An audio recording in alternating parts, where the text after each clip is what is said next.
Look, rock and roll music is the greatest music genre of all time. Period, hands down, no questions asked. There is no argument to be had there. But let me ask a question. How would you feel when you find out that one of your favorite bands that created some of your favorite songs of all time, when you find out that they actually hate those songs, how the hell would that make you feel?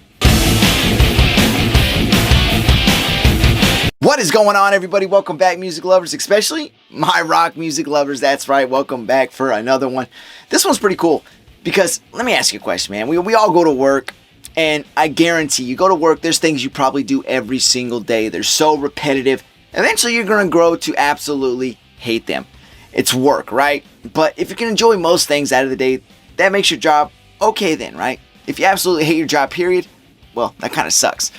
But when it comes to music, music is an art, man. If you imagine being a rock star, you're living a dream. You're living out doing something you're passionate about and love. But really, when it comes down to it, when you're dealing with the record business, when you're dealing with all these music producers, you know, all the people that are involved in the business, eventually you're going to realize it is a job. Now, with that said, when you find out some of your favorite artists, some of the biggest bands of all time, some of the biggest songs of all time, to hear that some of these bands actually hate playing these songs live or just hate the song, period, it's such a mind blower.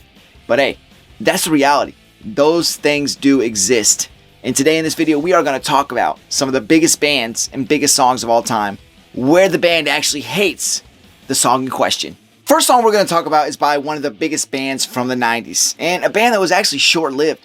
This band blew up when grunge music took over the world, and they pretty much were the one that catapulted it into the stratosphere, that it actually became what it was in music history, and that is the band Nirvana.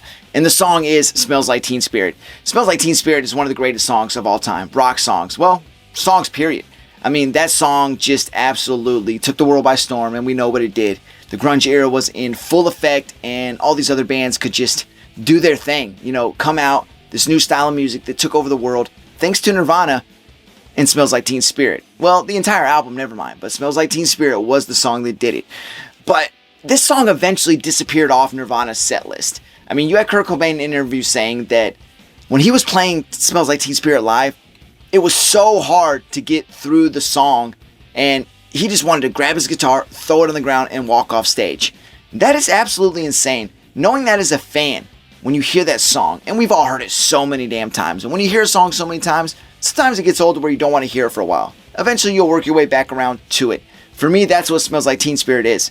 Still a great song. And when I throw it on, I know I'm hearing something that was amazing. It was a moment in rock history that can never be forgotten.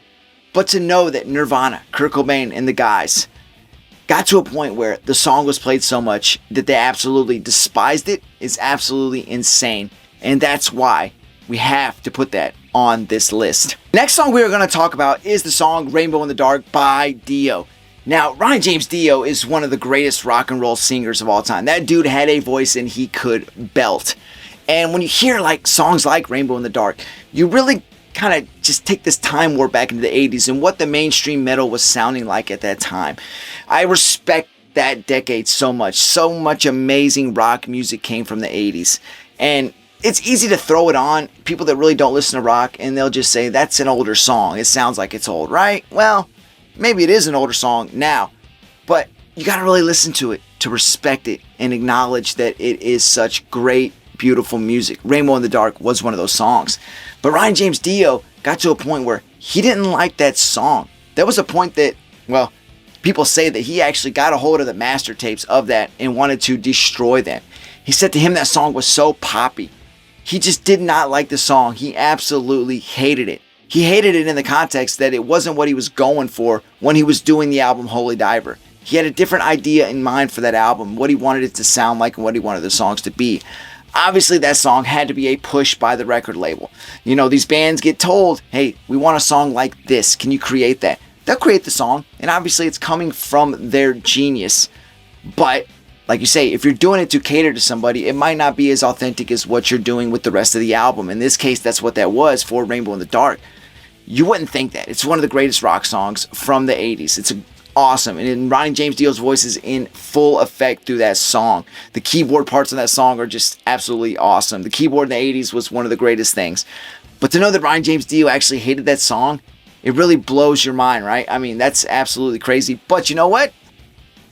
He hated it. So number 3 on the list is Wonderwall by Oasis. Now, Oasis is just a whole big mess of itself anyway. I mean, any way you look at it. I mean, the Gallagher brothers, just the impact they made in the 90s with some amazing music cannot be understated. But, like, whatever the hell is going on between them, everything that's happened over the years, I mean, it's like, you know, it sucks for the fans. I'm not going to sit here and say I am a hardcore Oasis fan, but I do respect the hell out of them and what they did. And Wonderwall was a great hit. But like any great hit, just like Smells Like Teen Spirit or Rainbow in the Dark, you know, it got played so damn much. And just like the rest of the bands on our list, Oasis was no different, especially Liam Gallagher. I mean, this guy said, and I quote, "I fucking hate this song." I mean, that's pretty hardcore. He didn't like to play it at live shows. And he said when he would come to America, people would shout at him, "Hey, aren't you Mr. Wonderwall?" He said he just wanted to hit him in the chin. And I get it. But it's just crazy. And again, like all these songs, you created something great. Period. I do get it. It got played so damn much. Overkill. 100%. But, I mean, come on. To get to that point where you literally freaking hate your own song, takes a lot. But Wonderwall by Oasis is just another one of those songs for the guys in that band. On our list is another 80s classic, and that is Cherry Pie by Warrant. So the story behind this one is pretty cool. So Dan Leonard was the president of Columbia Records. He approached Jani Lane, lead singer of Warrant, and this is the way the story goes. He basically told Jani he wanted a rock anthem, something reminiscent of Aerosmith's Love in an Elevator. Well, Jani took that and ran with it. Well, for about 15 minutes, on the back of a pizza box, he wrote the lyrics for the song Cherry Pie. Now, there is not a big, deep meaning behind this song. Definitely a catchy, upbeat song. You turn it on, you can bob your head, tap your foot, you can rock a little. It's not like you're going to get some deep, heartfelt meaning on it. We all know what the song is about. And the video is pretty funny. Definitely, it's not the 80s no more, but it's a very 80s-esque video. This was a 1990 release. But nonetheless, Cherry Pie was a huge hit, but it just basically killed Jani Lane. I mean, this guy said that after that, he could not go anywhere without being called Mr. Cherry Pie. He said he'd be at the shows performing, and all he would hear is, "Cherry Pie, play Cherry Pie." Man, I gotta think that one right there is tough, because you think of one-hit wonders. I'm not gonna say Warrant was. They had their moment. They had some good songs. Cherry Pie, probably their best. It was a top 10 song. It was played all over MTV. But the thing was, it's more gimmicky, and when I say one-hit wonder, you think of somebody like Sir Mix-a-Lot or Vanilla Ice. Really, they had other songs, but you really only know them for one song. At least most people, unless you were a big fan back in the day. Now you think of Cherry Pie, it's a gimmicky song, and it kind of makes you think that's all the guys are known for, and that's who they are. Which it wasn't, but Cherry Pie by Warrant definitely deserves to be on this list because of those reasons. R.I.P. Jani Lane. Let's go Cherry Pie. Fifth song on this list, and it's the final one to round it off. I do have a couple honorable mentions at the end, but this one is the reason I did this. This one is really an interesting one. That is the song Creep by Radiohead. Now, Creep is a great song from the 90s. It's iconic. I mean, there's so many things about that song that are awesome. But as it pertains to this video and the topic, let's dive into a few things. Now, the guys from Radiohead, and especially Tom York, these guys say they absolutely hate the song. Now, a couple different, they say misconceptions. I don't really know. I don't know the guys. I've never talked to them. And if any of you out there haven't either, you can't correct me on it. But if anybody out there does know from firsthand experience, they say that really Tom hated the song and the rest of the guys because it was too radio friendly, got played too much, and really didn't stylistically represent them as a band. And it was especially a very simple song compared to what their later work was. Now, there was also a story out there that Tom York didn't like the song really because the song was about him. It was about how he was just a very shy dude when he was younger. He used to follow this girl around that he liked and wouldn't talk to her because he was too scared, but he was following her around very creepily. I don't know if that's a word, but hence the song Creep. Now, these guys have went on long stretches. I mean, I think it was from 2009 to 2012, whatever it was. It was a 7-year stretch where they didn't play the song at all at any live shows. From like 2002 to 2009, they would play it off and on, very rarely at any shows. There was a time in the late 90s they didn't play it at all either. So they had a couple stretches where they never played that song live whatsoever.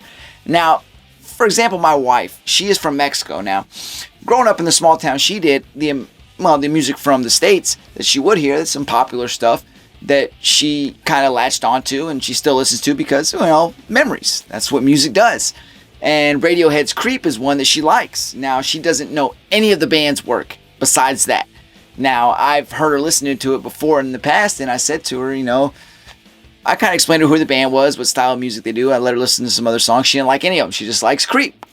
Now, and I told her, I said, those guys, if you go to their show, you're more than likely not going to hear that song. That would be the only reason she would go to any of their shows, would be to hear that song. So, unfortunately for a lot of fans, moderate fans will say that, because if you're a hardcore Radiohead fan, you're going to go there, you love all their songs.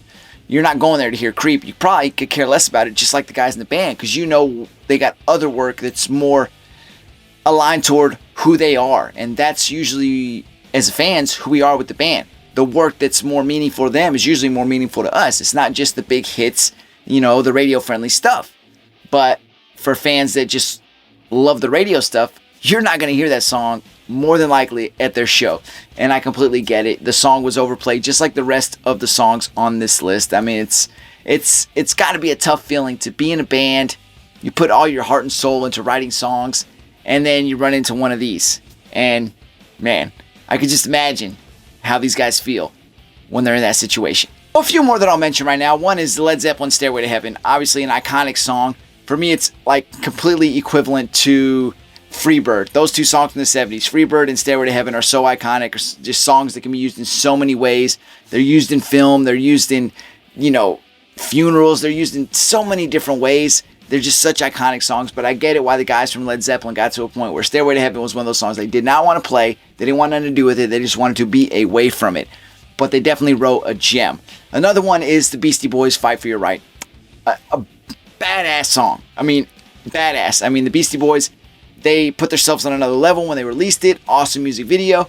But the guys were pretty much trying to poke fun at a certain style of individuals. I mean, this jockey style persona that they show out in the video. I mean, everybody thought it was, who these guys are. They're meant to be cool. But they're really just trying to poke fun.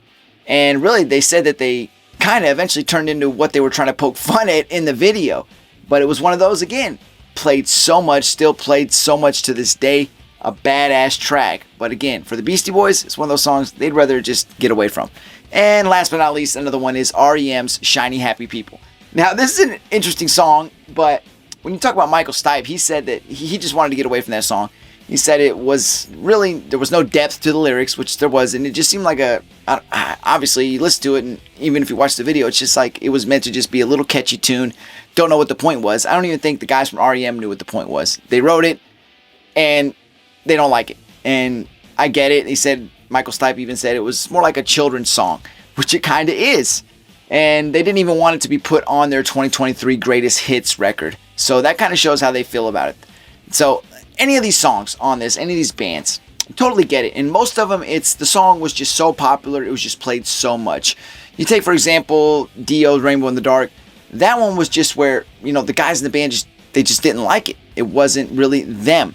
And you kind of wonder why you would let yourself get in that position, but I guess that's the record business. You're going to do your thing. Same thing with Cherry Pie from Warrant. You get put in a position where you're asked to do something, and you're going to do it because you're probably getting paid a lot of money. But it sucks when you eventually, down the road, you get to that point where you're like, that's not us. I regret doing that. I wish we didn't do that.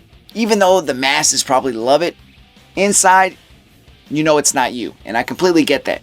But anyway, it's crazy out there that out there we have some of our favorite artists that release music that turns out to be so iconic, then eventually they don't even like it.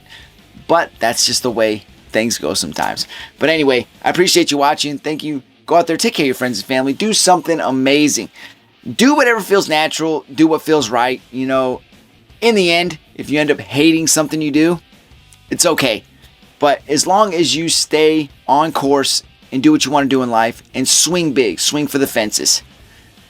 Gotta swing for the fences. Till next time, take care of yourself. I'm out.